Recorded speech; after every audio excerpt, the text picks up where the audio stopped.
Hello दोस्तों, economics की इस वीडियो में जीडीपी के बारे में हम लोग पढ़ चुके हैं कि जीडीपी क्या होता है, जीएनपी क्या होता है, फिर एनडीपी क्या होता है और एनएनपी क्या होता है, फैक्टर कॉस्ट क्या होता है और मार्केट प्राइस क्या होता है। ये सब हम पढ़ चुके हैं।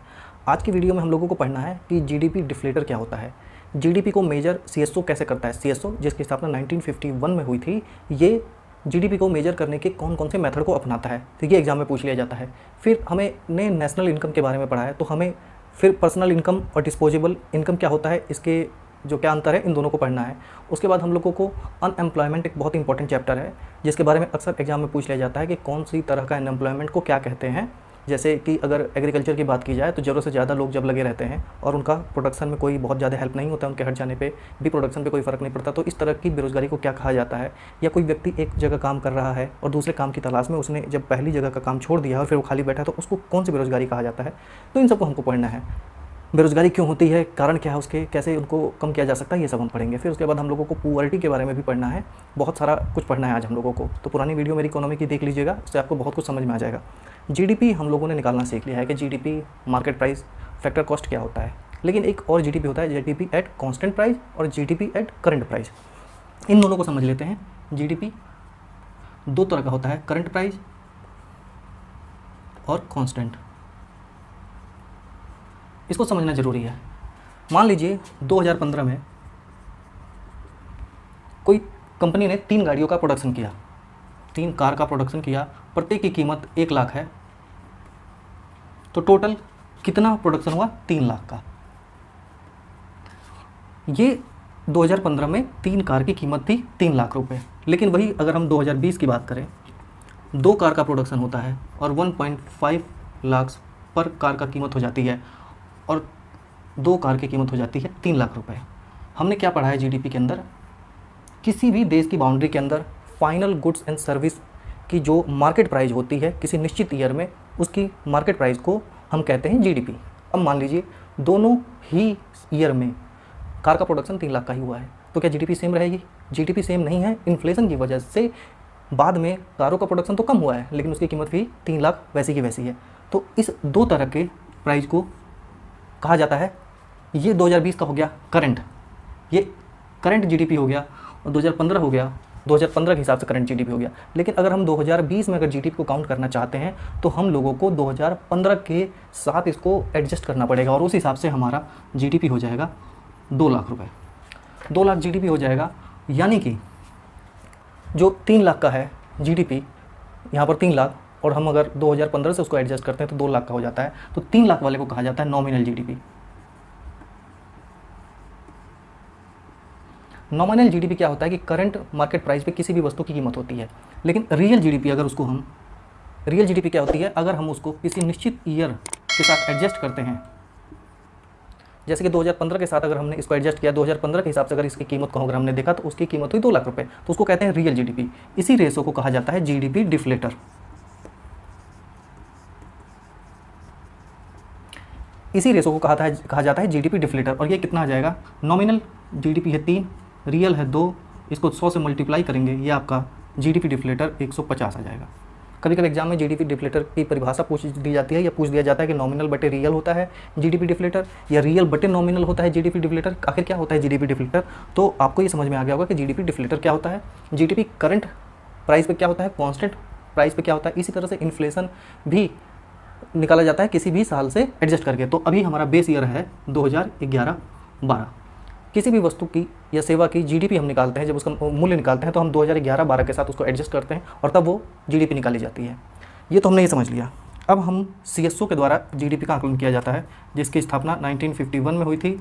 हेडक्वार्टर है दिल्ली के अंदर, सेंट्रल स्टैटिस्टिकल ऑर्गेनाइजेशन इसको कहा जाता है।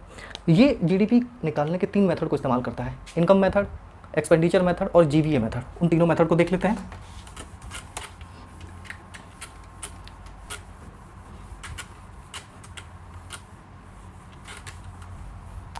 तो हमने जीडीपी करंट प्राइस और कांस्टेंट मार्केट प्राइस देख लिया है, जीडीपी डिफ्लेटर देख लिया है,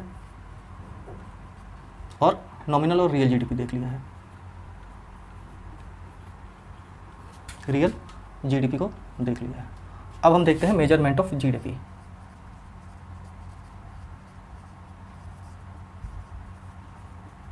CSO के द्वारा 3 विधियों का इस्तेमाल किया जाता है जीडीपी को मेजर करने के लिए। पहला है इनकम मेथड,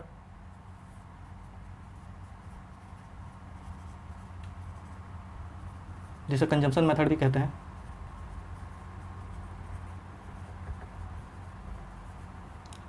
इसमें किसी भी वस्तु के प्रोडक्शन में जितने भी फैक्टर होते हैं उन सभी का प्राइस को ऐड कर लिया जाता है, तो फिर वो जीडीपी फैक्टर कॉस्ट आ जाता है। जैसे कि आपने को पता होगा कि लैंड,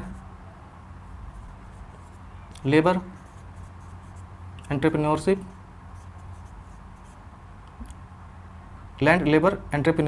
और कैपिटल, ये किसी भी वस्तु के प्रोडक्शन में फैक्टर होते हैं। लैंड के लिए आप रेंट देते हैं, लेबर का वेज होता है, मजदूरी देते हैं, एंटरप्रेन्योरशिप अपना प्रॉफिट लेता है, कोई भी उद्यमी मालिक अपना फ़ायदा लेगा, और कैपिटल जो भी आपने उधार लिया है, बोरोइंग की है, डेट लिया है, उसके लिए आपको इंटरेस्ट पे करना होगा।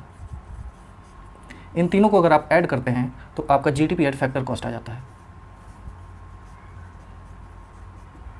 जीडीपी फैक्टर कॉस्ट आ जाता है, और इसमें अगर आप इनडायरेक्ट टैक्स और सब्सिडी को घटा देते हैं, इनडायरेक्ट टैक्स को जोड़ के सब्सिडी को घटा देते हैं। क्यों? क्योंकि जीडीपी एट फैक्टर कॉस्ट जो भी आया है, अगर सरकार उस पर कुछ भी टैक्स लगाती है तो उस वस्तु की कीमत बढ़ जाती है। साथ ही साथ अगर सब्सिडी दे दी जाती है, सरकार उस पर कोई सहायता देती है, तो उससे उस वस्तु की कीमत तो कम हो जाती है। तो इस वजह से ये जो आता है पूरा, ये होता है GDP at market price.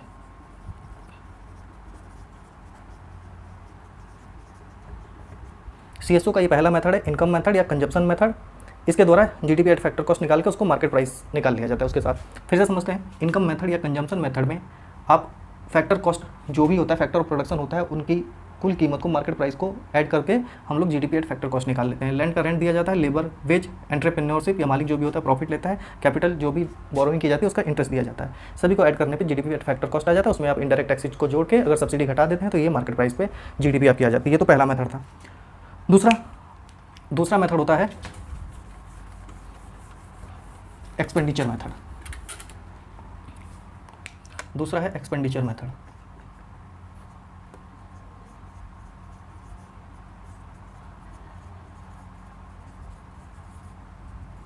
Expenditure, जो भी व्यक्ति कोई भी इनकम होगी उसकी, तो उसको वो कुछ ना कुछ खरीदने में व्यय करेगा उसको, तो एक्सपेंडिचर खर्च करेगा किसी चीज़ में। तो इसमें आता है पहला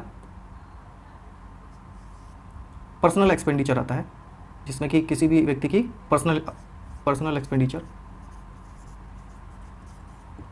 इसमें पर्सनल एक्सपेंडिचर आएगा। जीडीपी एक्सपेंडिचर मेथड में निकालने के लिए आपको पहले कंजम्पशन निकालना पड़ेगा, और वो क्या होगा? प्राइवेट कंजम्पशन होगा, फाइनल गुड्स एंड सर्विस का। याद रखेंगे, इसमें सबसे बड़ी बात होती है कि पर्सनल कंजम्पशन जो होता है, इसको कंजम्पशन कहते हैं प्राइवेट। किसी व्यक्ति या फर्म के द्वारा पर्सनल कंजम्पशन के लिए जो भी खर्च किया जाता है उसको ऐड कर लिया जाता है कंजम्पशन के अंदर। इसको सी से डिनोट करते हैं। दूसरा होता है गवर्नमेंट एक्सपेंडिचर।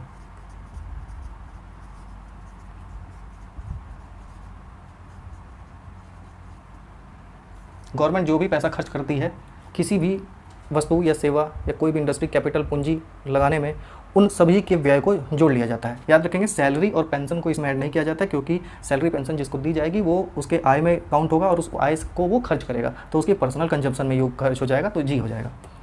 तीसरा होता है इन्वेस्टमेंट।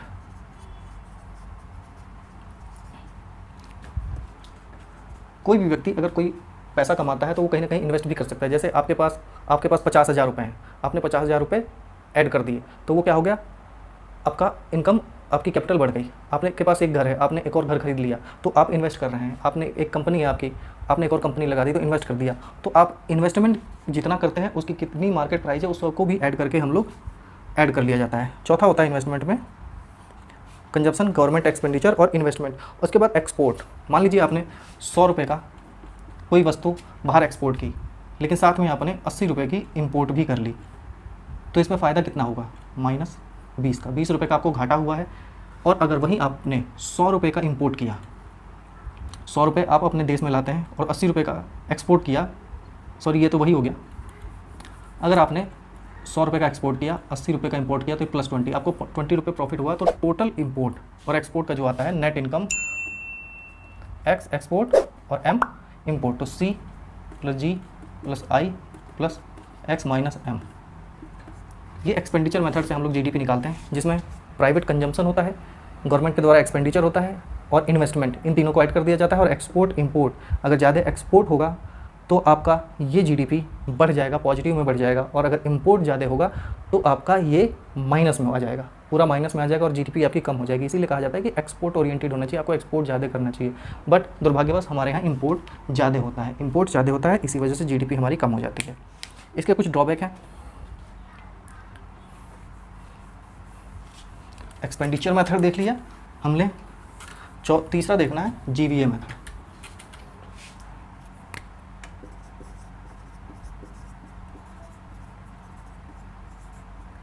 इसमें वैल्यू एडिड मेथड होता है, इसको कहते हैं ग्रॉस वैल्यू एडिड मेथड। समझते हैं, इनकम मेथड या कंजम्पशन मेथड के अंदर फैक्टर ऑफ प्रोडक्शन के पर जितना भी खर्च होता है उसकी मार्केट प्राइस को ऐड कर लिया जाता है। एक्सपेंडिचर मेथड के अंदर गवर्नमेंट, प्राइवेट पर्सन के द्वारा कितना खर्च होता है, इन्वेस्टमेंट कितना किया जाता है, गवर्नमेंट के द्वारा खर्च कितना किया जाता है और इन्वेस्टमेंट कितना किया जाता है, उन सभी को ऐड करके एक्सपोर्ट और इंपोर्ट का नेट जो गेन होता है उसको हम निकाल लेते हैं और फिर ऐड कर लेते हैं। जीवीए मेथड में क्या किया जाता है, जीवीए मेथड में जैसे आपके पास आयरन ओर है, आयरन ओर पे की कीमत 0 रुपये होती है, इसको आपने स्टील बनाने की कंपनी को उस ओर को बेच दिया 1 लाख में, 1 लाख में उसने बेच दिया आपने आयरन ओर को, और उसके बाद वही आयरन ओर स्टील में तब्दील हो जाता है और तब उसकी कीमत बढ़ जाती है और उस स्टील को एक मोटर पार्ट्स बनाने की कंपनी को 5 लाख में बेच दिया जाता है। 5 लाख में मोटर पार्ट्स बनाने वाली कंपनी उस मोटर पार्ट्स को बनाती है उस स्टील से जिसकी कीमत 1 लाख रुपए थी, जिसको उसने 5 लाख में ख़रीदा था, और उस 5 लाख से वो मोटर के पार्ट्स बनाकर मोटर कंपनी को बेच देती है और उससे उसको 10 लाख रुपए में बेच देती है। ग्रॉस वैल्यू एडेड में क्या किया जाता है कि कितना वैल्यू हर स्टेप पे ऐड हुआ है उसको ऐड कर लेते हैं। जैसे फर्स्ट स्टेप पे 1 लाख रुपए ऐड हुआ है, दूसरे स्टेप पे 4 लाख ऐड हुआ है, 1 लाख 5 लाख, इसको माइनस कर देंगे, 4 लाख ऐड हुआ है क्योंकि 1 लाख तो उसकी कीमत ही थी, 1 लाख रुपए तो खरीदे ही थी उसने, तो 5 लाख रुपए बेच दिया तो नेट गेन हुआ था दूसरे स्टेप पे 4 लाख का। तीसरे स्टेप पे 5 लाख की कोई वस्तु उसने खरीदी, 10 लाख में बेच दी तो गेन कितना हुआ है 5 लाख का। इन तीनों को ऐड कर दिया जाता है, यह आ जाता है 10 लाख रुपए। इस तरह से जीवीए मेथड से हम लोग जीडीपी निकाल लेते हैं। इसमें जो इंटरमीडिएट स्टेप्स पे जितना गेन होता है उसको ऐड करके हम लोग निकाल लेते हैं ये ग्रॉस वैल्यू एडेड मेथड से। तो ये तीसरा मेथड था हम लोगों का जीडीपी निकालने का। तो इस तरह से हम लोग जीडीपी निकालने के सीएसओ 3 विधियाँ अपनाता है। इनकम मेथड, जिसको कंजम्पशन मेथड भी कहते हैं, दूसरा होता है एक्सपेंडिचर मेथड, और फिर होता है जीवीए मेथड। ये जीडीपी निकालने के 3 साधन थे, इस विधियों से जीडीपी निकाला जाता है। आगे बढ़ते हैं। अब हम लोगों को पढ़ना है अनएम्प्लॉयमेंट, बेरोजगारी को अगर हमें पढ़ना है उससे पहले हम ये पढ़ लें कि जब भी हम लोग इस तरह से जीडीपी निकालते हैं तो उसमें कुछ हम लोग गलतियाँ करते हैं। जैसे कि कोई माली है, वो अपने घर पे काम करता है तो उसको जो वेज होगा, उसकी जो आय होगी, अगर वो वही दूसरे के घर पे काम करेगा तो उसको आय मिलेगी, लेकिन अपने घर पे काम करेगा तो उसकी आय को ऐड नहीं किया जाता है जीडीपी में। उसी तरह से कोई कुक है, वो दूसरे के घर पे खाना बनाता है तो उसके वेज को, उसके जो मजदूरी है उसको ऐड किया जाएगा जीडीपी में, लेकिन वही अगर वो अपने घर पे काम करता है तो उसकी मजदूरी को ऐड नहीं किया जाता है। मजदूरी में तो कुछ ड्रॉबैक हैं। लेबर है, जैसे कोई दूसरे के यहाँ लेबर करता है तो उसको मजदूरी मिलती है, लेकिन खुद के घर में अगर वो करेगा तो उसके लेबर को जीडीपी में उसकी मजदूरी को काउंट नहीं किया जाएगा। तो ये कुछ कमियाँ हैं, जीडीपी जो काउंट करता है सीएसओ उसमें कुछ कमियाँ हैं। 3 मेथड है, याद रखना है हमेशा, एग्जाम में सीधे यही पूछा जाएगा कि कौन कौन से 3 मेथड हैं और कौन से नहीं हैं। तो इसमें एक्सपेंडिचर मेथड, कंजम्पशन मेथड और जीवीए मेथड, 3 मेथड होता है। चौथे ऑप्शन को आप इनकरेक्ट कर देंगे, उसको काट देंगे तो आपको नंबर मिल जाएगा। अब बात करेंगे हम अनएम्प्लॉयमेंट की। अनएम्प्लॉयमेंट क्या होता है? बेरोजगारी। आप सभी जानते हैं कि भारत जैसे देश में, भारत ही क्यों, जहाँ की भी पॉपुलेशन बहुत ज़्यादा है वहाँ पर ये बहुत ही कॉमन समस्या होती है। लेकिन ऐसा नहीं है कि अमेरिका, ब्रिटेन में बेरोजगारी नहीं है, बेरोजगारी वहाँ भी है, हर जगह बेरोजगारी है, लेकिन टाइप ऑफ अनएम्प्लॉयमेंट अलग अलग होता है। तो थोड़ा हम अनएम्प्लॉयमेंट को समझते हैं।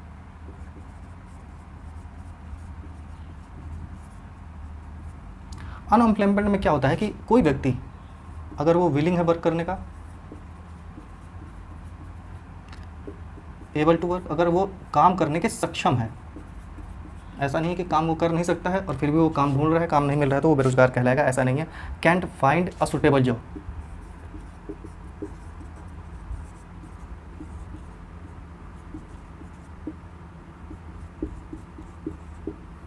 कोई भी ऐसा व्यक्ति जो काम करने का इच्छुक होना चाहिए, पहली बात वो काम करने में सक्षम होना चाहिए, और उसको अगर कोई सुटेबल जॉब नहीं मिलती है तो वो बेरोजगार कहलाता है। बेरोजगार पॉपुलेशन ज़्यादा होने के कारण एक बहुत ही कॉमन समस्या है कि पॉपुलेशन बहुत ज़्यादा होती है तो ये बेरोजगारी उतनी ही ज़्यादा होती है। एजुकेशन की कमी होती है, शिक्षित लोग नहीं होते हैं, तो नॉन मैनुअल वर्कर जो होते हैं, जो स्किल्ड लेबर होते हैं, उनको तो रोज़गार मिल जाता है, लेकिन जिसके पास कोई स्किल नहीं होता है उनको रोज़गार मिलना थोड़ा मुश्किल हो जाता है। तो ये कुछ कारण है, इसी वजह से मेक इन इंडिया जैसे प्रोग्राम चलाए जाते हैं, स्किल इंडिया जैसे प्रोग्राम चलाए जाते हैं, ताकि लोगों के अंदर कुछ स्किल आ जाए और उस स्किल की वजह से जॉब मिल पाए। तो हमारे देश में स्किल की कमी है, एजुकेशन की कमी है, लिटरेसी भी उतनी ज़्यादा नहीं है और पॉपुलेशन भी बहुत ज़्यादा है। तीनों फैक्टर मिला के हमारे देश में बेरोज़गारी की एक बहुत ही बड़ी फौज बेरोज़गारों की खड़ी कर देते हैं। सरकार भी इसमें थोड़ा सा नेगेटिव रहती है, बेरोज़गार देने के पक्ष में नहीं रहती उतनी ज़्यादा। तो अनएम्प्लॉयमेंट के कुछ, बेरोज़गारी के कुछ टाइप होते हैं। बेरोज़गारी के कुछ टाइप होते हैं, जिसमें पहला आता है साइक्लिकल, चक्रीय बेरोज़गारी जिसे कहते हैं। चक्रीय बेरोज़गारी क्या होती है? सीजनल होती है। चक्रीय बेरोज़गारी का काम मतलब क्या होता है कि जैसे रिसेशन आया, रिसेशन का मतलब क्या होता है? किसी वस्तु की डिमांड में कमी आ गई, कोई वस्तु डिमांड में है ही नहीं, तो उसका प्रोडक्शन क्या हो जाएगा? प्रोडक्शन कम हो जाएगा। प्रोडक्शन कम होते होते एक स्टेज ऐसी आ जाएगी कि उस कंपनी को उसे बंद करना पड़ जाएगा। कंपनी बंद करने से क्या हो जाएगा? लोग बेरोज़गार हो जाएंगे, लोगों को निकाल दिया जाएगा, छटनी हो जाएगी। लोग बेरोज़गार हो जाएंगे तो उनके पॉकेट में मनी नहीं रहेगी और फिर वो डिमांड बिल्कुल कम करेंगे।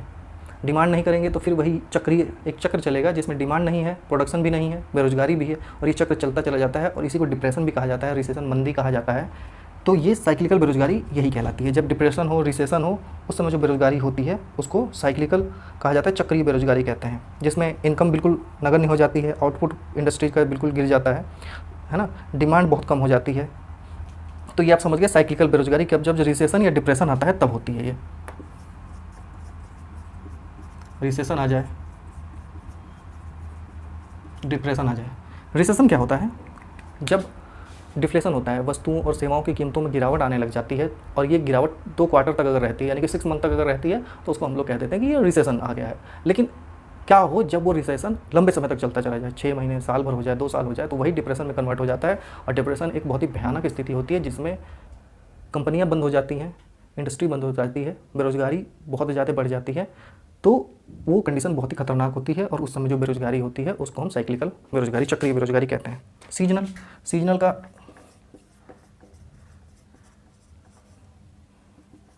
सीजनल बेरोज़गारी एग्रीकल्चर में ज़्यादातर होती है। किसी एक खास सीज़न में रोज़गार मिलेगा, लेकिन वो सीज़न जैसे चला जाएगा रोज़गार नहीं मिलता है। एग्रीकल्चर में होता है, जैसे आइसक्रीम की जो इंडस्ट्री है, आइसक्रीम बेचने वाले लोग होते हैं, उनको वर्क तो मिलता है गर्मियों में, लेकिन सर्दियों में वो नहीं मिलता है। हॉलीडेज़ जो पैकेज होते हैं, गर्मियों में बहुत ज़्यादा लोग घूमने जाते हैं, लेकिन सर्दियों में नहीं जाते हैं। तो इस तरह की बेरोज़गारी जो उत्पन्न होती है सीजन की वजह से, उसको सीजनल बेरोज़गारी कहते हैं। ठीक है, सीजनल के बाद अगर हम तीसरा, इसमें कुछ समझना नहीं है, सीजनल के बारे में कभी नहीं पूछा जाएगा आपको। फ्रिक्शनल एक बार को पूछा जा सकता है, फ्रिक्शनल या टेम्परेरी क्या होता है?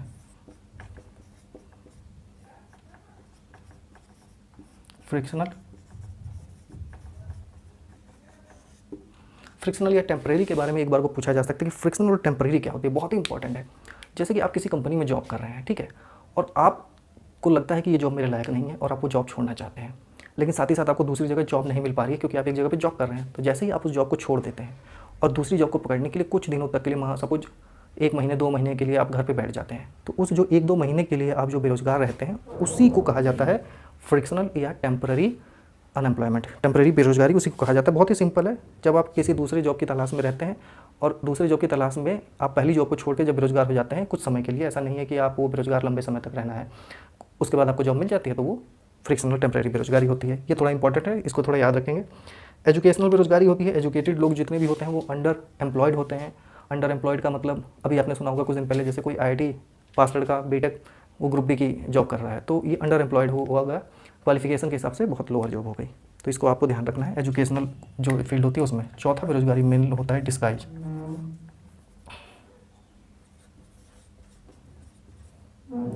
डिस्गाइज एम्प्लॉयमेंट, इसके बारे में अक्सर एग्जाम में पूछ लिया जाता है। प्रच्छन्न बेरोज़गारी कहते हैं इसको।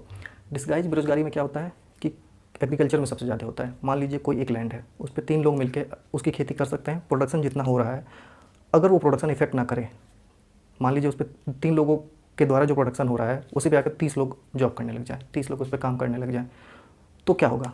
प्रोडक्शन पे तो कोई फ़र्क पड़ा नहीं, 3 लोग भी उतना ही प्रोड्यूस कर रहे थे, 30 लोग भी उतना ही कर रहे थे। तो ये जो 27 एक्स्ट्रा लोग काम कर रहे हैं, ये फर्जी में काम कर रहे हैं, बेकार में ही काम कर रहे हैं। इनके जाने से प्रोडक्शन पे कोई फ़र्क नहीं पड़ेगा। तो इस तरह से जो लोग लगे रहते हैं बिना काम के, बिना मतलब के करे रहते हैं, तो इस तरह की बेरोज़गारी को कहते हैं डिस्गाइज बेरोज़गारी, छुपी हुई बेरोज़गारी। बहुत इंपॉर्टेंट है, इसी के बारे में सबसे ज़्यादा पूछा जाता है। और फ्रिक्शनल टेम्परेरी के बारे में पूछा जाता है, और साइक्लिकल, ये 3 इंपॉर्टेंट है, इसको याद रख लेंगे। तो ये हमारे बेरोज़गारी के कुछ टाइप थे। इस टाइप की कुछ बेरोज़गारी होती है। एक होता है स्ट्रक्चरल बेरोजगारी, थोड़ा सा इसको समझ लेते हैं। स्ट्रक्चरल क्या होता है, 5वां हो गया।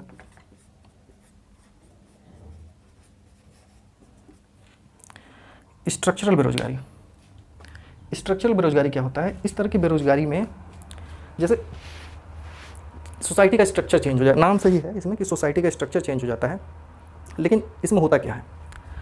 आपने पहले, आपको याद होगा कि आप सीडी डीवीडी लाते थे, कैसेट गाना बजाने के लिए अलग इंस्ट्रूमेंट लेते थे, आप वीडियो देखने के लिए अलग होता था, फिर आप लोग मतलब घड़ी लेते थे, बहुत सारी चीज़ें होती थी। लेकिन जैसे ही मोबाइल आ गया, कैमरा लेते थे आप, लेकिन जैसे ही मोबाइल आ गया इन सब की मांग बिल्कुल जीरो हो गई, कोई डिमांड नहीं रह गई। तो इसमें लगे हुए जितने भी लोग थे, रोजगार लगे हुए लोग थे, वो क्या हो गए? बेरोजगार हो गए। तो इस तरह की बेरोजगारी जो उत्पन्न होती है स्ट्रक्चर ऑफ सोसाइटी के चेंज होने से, या क्या कहें, डिमांड के शिफ्ट होने से। आपका जो डिमांड था वो शिफ्ट हो गया एक वस्तु से दूसरी वस्तु की तरफ, और उसकी वजह से बहुत सारे लोग बेरोजगार हो गए। उसको कहते हैं स्ट्रक्चरल अनएम्प्लॉयमेंट, स्ट्रक्चरल बेरोजगारी। तो ये बेरोजगारी के कुछ टाइप थे, इसको आपको ध्यान रखना है। साइक्लिकल,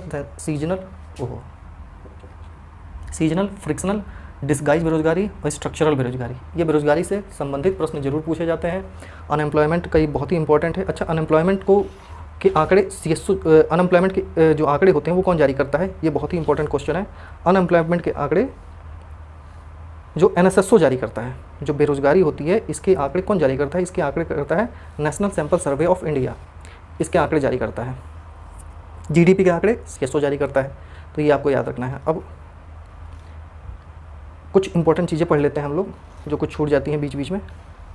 जैसे कि किसी भी वस्तु का प्रोडक्शन क्या होगा? प्रोडक्शन के लिए 3 चीज़ों का प्रोडक्शन होता है। 3 चीज़, भाई ऐसा तो है नहीं कि किसी भी वस्तु का प्रोडक्शन हो जाए, डिमांड है उसकी ना हो तो क्यों प्रोडक्शन होगा? तो प्रोडक्शन 3 टाइप की चीज़ों का होता है, नेसेसरी या एसेंशियल। ऐसी वस्तुएं जिनके बिना एक व्यक्ति का काम चल ही नहीं सकता है, तो इन वस्तुओं के प्रोडक्शन को कहा जाता है एसेंशियल प्रोडक्शन कहा जाता है, एसेंशियल आइटम कहा जाता है, जो हर व्यक्ति को जरूरी है। दूसरी टाइप होती है कंफर्ट, जिन वस्तुओं के होने से आपकी जीवन आसान हो जाता है। घड़ी, बिजली, बल्ब, पंखा, है ना, मशीनें छोटी छोटी आती हैं, प्रेस करने वाले वो हो गई, मशीन हो गई, हीटर हो गया, तो इस तरह के कूलर हो गया। इस तरह की चीज़ें क्या होती हैं? आपकी जीवन को आसान बनाती हैं। लेकिन तीसरे टाइप का प्रोडक्शन होता है लग्जरी। आप 5 लाख की कार से भी अपना काम चला सकते हैं, आरामदायक ज़िंदगी गुजार सकते हैं, लेकिन क्या हो अगर आप 50 लाख की ऑडी, BMW, मर्सिडीज इस तरह की गाड़ियाँ खरीदने लग जाए? लग्जरी चीज़ें क्या होती हैं? इनकी कोई ज़रूरत नहीं होती हैं, लेकिन ये कॉस्टली बहुत होती हैं, इस पर खर्च बहुत होता है। लग्जरी आइटम का पर खर्च बहुत होता है। तो इन 3 वस्तुओं का प्रोडक्शन होता है। प्रोडक्शन, इन 3 वस्तुओं की हमेशा डिमांड रहती है। 3 वस्तुओं के डिमांड के हिसाब से प्रोडक्शन होता है। कुछ ऐसी वस्तु होती हैं जिनके बिना आपका जीवन नहीं चल सकता है, एसेंशियल होती हैं। कुछ चीज़ें आपके जीवन को आरामदायक बनाती हैं और कुछ चीज़ें बहुत ही आरामदायक बना देती हैं, उसके लिए बहुत ज़्यादा पैसा खर्च करना पड़ जाता है और वो लग्जरी कहलाती हैं, लग्जरी आइटम कहलाते हैं। इन 3 वस्तुओं का क्वालिफाई किया जाता है प्रोडक्शन के ऊपर कि इन कोई भी वस्तु अगर प्रोड्यूस होगी तो इन 3 बास्केट के अंदर जरूर फिट बैठेगी। ठीक, तो इसको हम हटा देते हैं। अब हमको कुछ पढ़ना है। रेगनर फ्रिच, जेम काइंस, इनके बारे में कुछ इंपॉर्टेंट चीज़ें पढ़नी है। रिक्स बैंक के बारे में आप सभी जानते होंगे, नहीं जानते तो आज जान जाइए कि इस विश्व का सबसे पहला बैंक है रिक्स बैंक, और ये वही बैंक है जो नोबेल प्राइज़ इकोनॉमिक्स में देता है। नोबेल प्राइज़ इकोनॉमिक्स में यही रिक्स बैंक देता है। और जो पहले नोबेल प्राइज़ विजेता कौन थे इकोनॉमिक्स के, ये भी आपको मालूम होना चाहिए। नोबेल प्राइज़ के विजेता कौन थे इकोनॉमिक्स के, सबसे पहले ये मालूम होना चाहिए। तो कुछ इसी तरह के इंपॉर्टेंट टॉपिक्स की बात कर लेते हैं। इंपॉर्टेंट पॉइंट्स जो होते हैं अक्सर पूछ लिए जाते हैं। पहले बात करते हैं इसकी रिक्स बैंक की। रिक्स बैंक के बारे में आपको बता दूं, ये वही बैंक है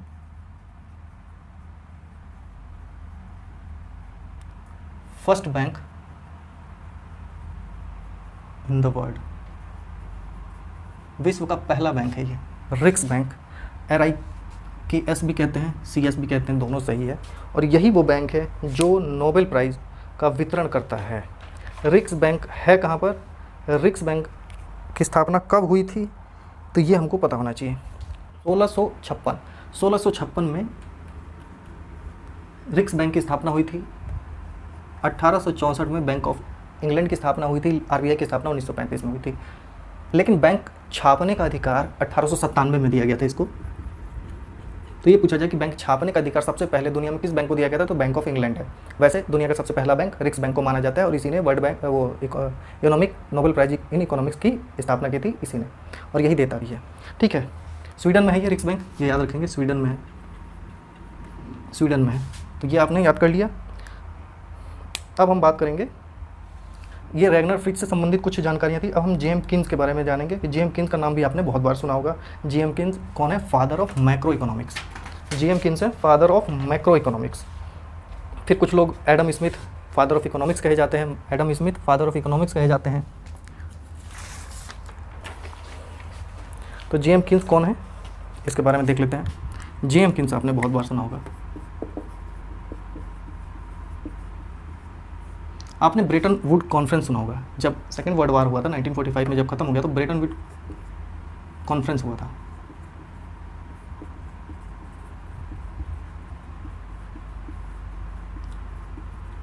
ब्रेटन वुड कॉन्फ्रेंस हुआ था, इसमें ये बात कही गई थी कि एक IMF बनाने का सुझाव दिया गया था, वर्ल्ड बैंक बनाने का सुझाव दिया गया था और इंटरनेशनल ट्रेड ऑर्गेनाइजेशन बनाने का सुझाव दिया गया था ब्रेटन वुड्स कॉन्फ्रेंस में। ब्रेटन वुड्स कॉन्फ्रेंस में सुझाव दिया गया था IMF, वर्ल्ड बैंक और इंटरनेशनल ट्रेड ऑर्गेनाइजेशन बनाने की बात कही गई थी। और ये कही किसने थी, ये सुझाव किसने दिया था? तो ये जॉन जेम्स कीन्स थे और हैरी डेक्स्टर, दो लोग थे। JM कीन्स, हैरी डेक्स्टर, इन दोनों को कहा जाता है, इन्होंने ही, दो लोगों ने IMF और वर्ल्ड बैंक की स्थापना की थी 1945 में। 1945 में IMF और वर्ल्ड बैंक की स्थापना हुई थी। ब्रेटन वुड कॉन्फ्रेंस हुआ था, जिन्होंने प्रपोज किया था, सुझाव दिया था कि IMF वर्ल्ड बैंक जैसी एक संस्था होनी चाहिए जिसके सभी लोग मेंबर कंट्री होंगे और मेंबर कंट्री को यह हेल्प करेगी फाइनेंशियली उनके विकास के लिए, या कोई भी ऐसा प्रोग्राम चलाया जाता है उनके पास अगर पैसे नहीं होते हैं तो ये वर्ल्ड बैंक या यूँ कहें IMF उनको पैसे देती है। वर्ल्ड बैंक का जो लेटेस्ट मेंबर है नाउरू है, 189th मेंबर वर्ल्ड बैंक का नाउरू है। ये कैरेबियन कंट्री है, एक साउथ पैसिफिक आइलैंड नेशन है ये। तो इसने 2016 में ज्वाइन किया था। ये सबसे लेटेस्ट कंट्री है वर्ल्ड बैंक की, 189th नाउरू, इसने ज्वाइन किया था 2016 के अंदर। IMF की करेंसी को कहा जाता है SDR, special drawing rights. Special drawing rights या पेपर गोल्ड भी कहा जाता है, इसको कहा जाता है स्पेशल ड्राइंग राइट्स या पेपर गोल्ड। IMF की जो करेंसी है उसको SDR कहा जाता है। बहुत बार एग्जाम में पूछा जा चुका है कि क्या होता है ये, तो स्पेशल ड्राइंग राइट्स कहा जाता है या पेपर गोल्ड कहा जाता है। ये दो चीज़ें हम समझ गए। स्थापना किसने की थी? जेम्स कीन्स ने की थी, हैरी डेक्स्टर ने की थी। दो लोगों के बारे में भी जान गए। अब बात फंसती है हमारी इंटरनेशनल ट्रेड ऑर्गेनाइजेशन की। क्या स्थापना हुई थी 1945 में? नहीं, 1945 में स्थापना नहीं हुई थी। इन दोनों का हेडक्वार्टर कहाँ है? वॉशिंगटन DC में है।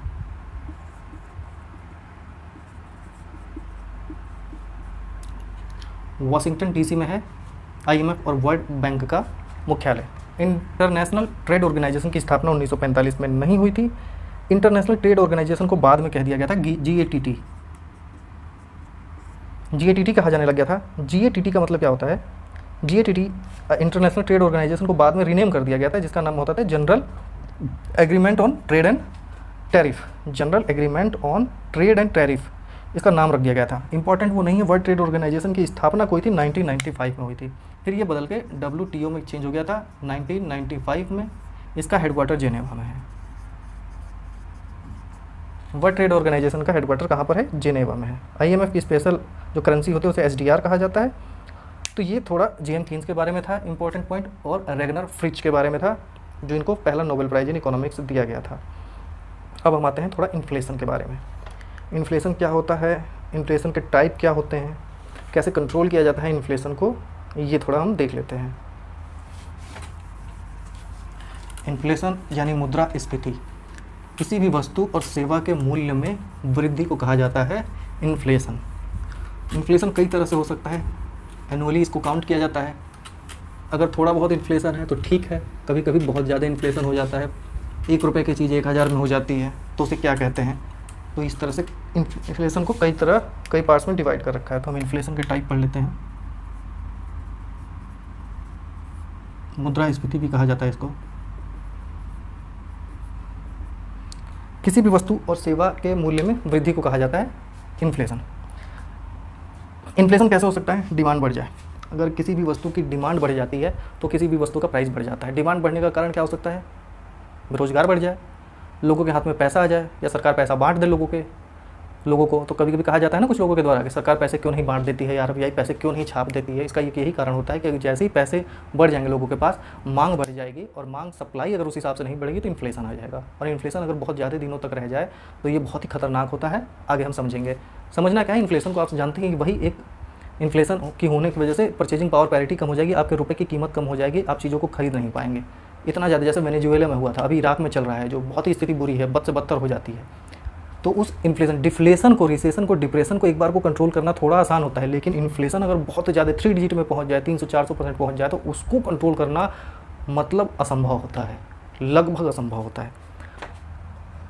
मुद्रास्फीति कितने तरह की होती है देख लेते हैं। क्रीपिंग एक कहा जाता है, टर्म दिया जाता है क्रीपिंग। क्रीपिंग के अंदर क्या होता है कि बहुत स्लो मूविंग, बहुत धीरे धीरे इन्फ्लेशन हो रहा है, मतलब स्लो कहते हैं इसको, हम स्लो कह दें, या 1 डिजिट, 1 से 2% अगर एनुअल है, एनुअल इन्फ्लेशन अगर 1 से 2% है तो उसको हम क्रीपिंग इन्फ्लेशन कहते हैं। बहुत ही इंपॉर्टेंट नहीं है ये, इन्फ्लेशन की कंडीशन किसी भी देश में आती नहीं है, हमेशा वॉकिंग वाली कंडीशन हर देश में रहती है। ये थोड़ी फास्ट होती है। 3 से 9% अगर एनुअल इन्फ्लेशन रेट है, अगर एक वर्ष में इन्फ्लेशन का जो प्रतिशत है वो 3 से 9% है, तो उसको हम वॉकिंग इन्फ्लेशन कहते हैं। पूछा जाता है ये एग्जाम में, इसलिए हम इसको पढ़ रहे हैं। 1 डिजिट में रहता है ये भी 1 डिजिट में है। वॉकिंग के बाद क्या आता है? रनिंग आ जाता है। रनिंग थोड़ा और फास्ट हो जाएगा, रनिंग थोड़ा और फास्ट आ जाएगा। इसमें भी इन्फ्लेशन की रेट क्या हो जाती है? 2 डिजिट हो जाती है, 10 से 20% हो जाती है। इन्फ्लेशन की रेट एक साल में 10 से 20% हो जाती है इसमें, रनिंग में। इसको हम कैसे मेजर करते हैं ये भी हम पढ़ेंगे। कंज्यूमर प्राइस इंडेक्स क्या होता है, होलसेल प्राइस इंडेक्स क्या होता है, ये सब भी हम पढ़ेंगे। रनिंग के बाद कौन सा आता है? तीसरा, गैलोपिंग। गैलोपिंग में 20 से 100%, और ये बहुत ज़्यादा होती है। गैलोपिंग जो इन्फ्लेशन कहा जाता है, मुद्रास्फीति कही जाती है, ये मैनेज नहीं की जा सकती है। इसको मैनेज करने में बहुत ही मेहनत लगती है। अनमैनेजेबल इन्फ्लेशन इसको कहा जाता है, गैलोपिंग इन्फ्लेशन को। 20 से 100% तक रहता है, 3 डिजिट तक लगभग पहुंच जाता है। एक होता है हाइपर इन्फ्लेशन।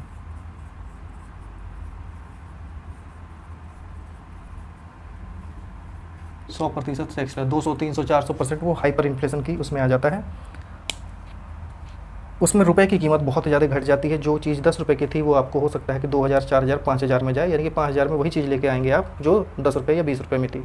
तो इस कंडीशन में रुपए को डिवैल्यूएट किया जाता है, वहाँ की करेंसी को डिवैल्यूएट करना पड़ता है, उसको चेंज भी, कई देश तो चेंज भी कर देते हैं, जैसे इराक ने भी चेंज किया है अपनी करेंसी को। तो हाइपर इन्फ्लेशन ये 3-4 तरह के होते हैं, क्रीपिंग, वॉकिंग, रनिंग, गैलोपिंग और हाइपर इन्फ्लेशन। ये इन्फ्लेशन के टाइप हैं। इन्फ्लेशन 2 तरह से बढ़ सकता है,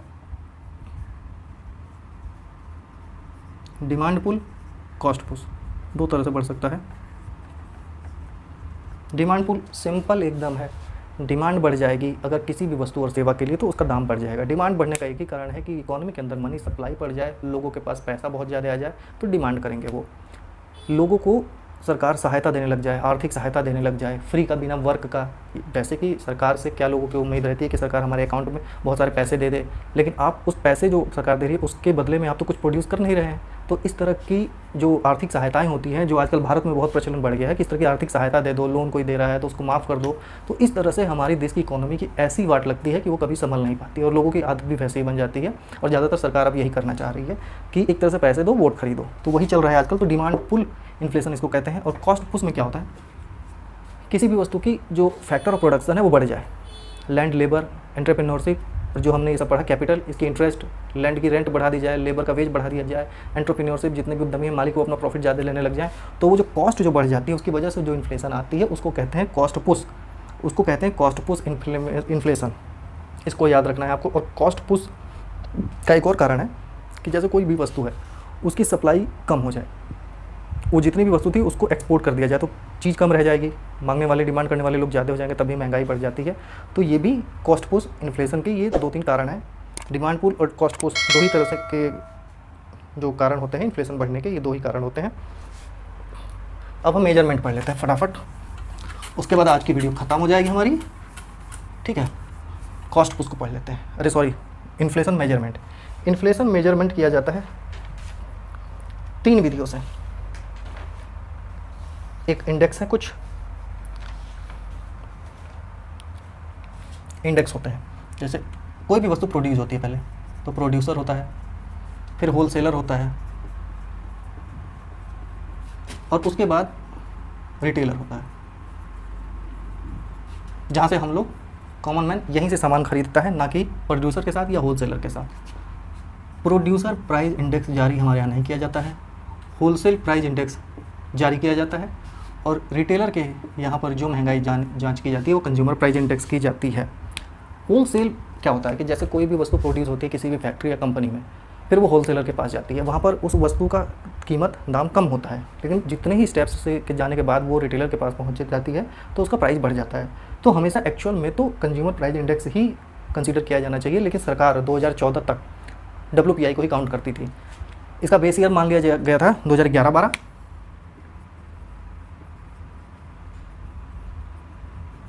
2011-12 को बेस ईयर मान लिया गया था, और ये जारी किया जाता है ministry of commerce and industry. Ministry of commerce and industry, इसको कौन जारी करता है? CSO। सॉरी, इसको कंज्यूमर प्राइस इंडेक्स को कौन जारी करता है? CSO जारी करता है। बहुत ही इंपॉर्टेंट है। होलसेल प्राइस इंडेक्स को कौन जारी करता है? Ministry of commerce and industry. और कंज्यूमर प्राइस इंडेक्स को कौन जारी करता है? CSO, सेंट्रल स्टैटिस्टिकल ऑर्गेनाइजेशन, 1951 में स्थापना हुई थी, दिल्ली इसका हेडक्वार्टर है। Ministry of commerce and industries को जारी करती है। सर्विस को इंक्लूड नहीं किया जाता है, इंक्लूड नहीं करते हैं यहाँ पर सर्विस। सम सर्विसेज को इंक्लूड किया जाता है, सम सर्विसेज को इंक्लूड किया जाता है। यहाँ पर सर्विसेज को होलसेल प्राइस इंडेक्स में इंक्लूड नहीं किया जाता है। 676 आइटम है यहाँ पर 273 आइटम है, याद रखेंगे 273 आइटम है, 273 नहीं 260 आइटम, सॉरी इसके लिए 260 आइटम है। ये जो बास्केट होता है, होता क्या है कि आप किसी एक वजह से आज 10 साल पहले दूध था 20 रुपये लीटर, आज हो गया है 40 रुपये लीटर। तो अगर इस तरह से हम लोग इन्फ्लेशन देखने लग जाए एक एक वस्तु का, तो इन्फ्लेशन आप निकाल कैसे पाएंगे? हर किसी वस्तु का अलग अलग इन्फ्लेशन आपको निकालना पड़ेगा। तो इसके लिए क्या किया जाता है? बास्केट बना दिया जाता है कि एसेंशियल आइटम, कुछ वस्तुएं हैं जिनका रोज़ आप उपभोग करते हैं, फिर कुछ वस्तुएं जिनका साल में करते हैं, फिर उसके हिसाब से उनको वेटेज दिया जाता है। जो रोज़ यूज़ करने वाली चीज़ें उनको 50 या 60 वेटेज दे देंगे, जो साल में एक बार यूज़ करते हैं उसको 10 दे देंगे, 5 दे देंगे।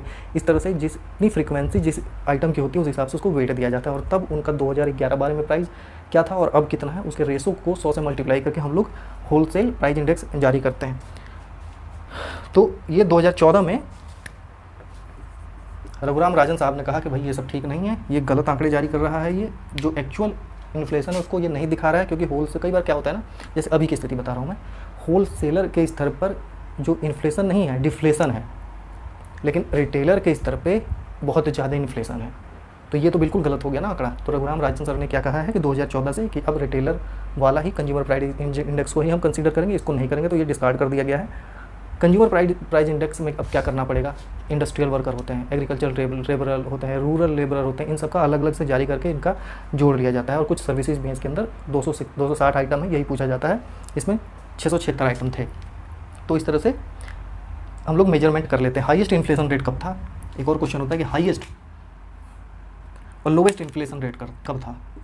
अगर हम आपसे पूछें कि हाईएस्ट महंगाई कब थी, तो 1974 में थी, 34% के करीब थी, 34.68 कह लीजिए आप, एक्चुअल में इतनी थी। और लोवेस्ट यानी कि डिफ्लेशन बहुत ही ज़्यादा, जो चीज़ें सस्ती हो गई थी, वो थी -11.31% 1976 के अंदर। हाईएस्ट इन्फ्लेशन था 1974 के अंदर, सितंबर में था, वो भी महीने की अगर बात करें तो। और ये मई में था लोवेस्ट इन्फ्लेशन, जिसको डिफ्लेशन भी कहेंगे। तो ये इंपॉर्टेंट था। आज की वीडियो समाप्त होती है।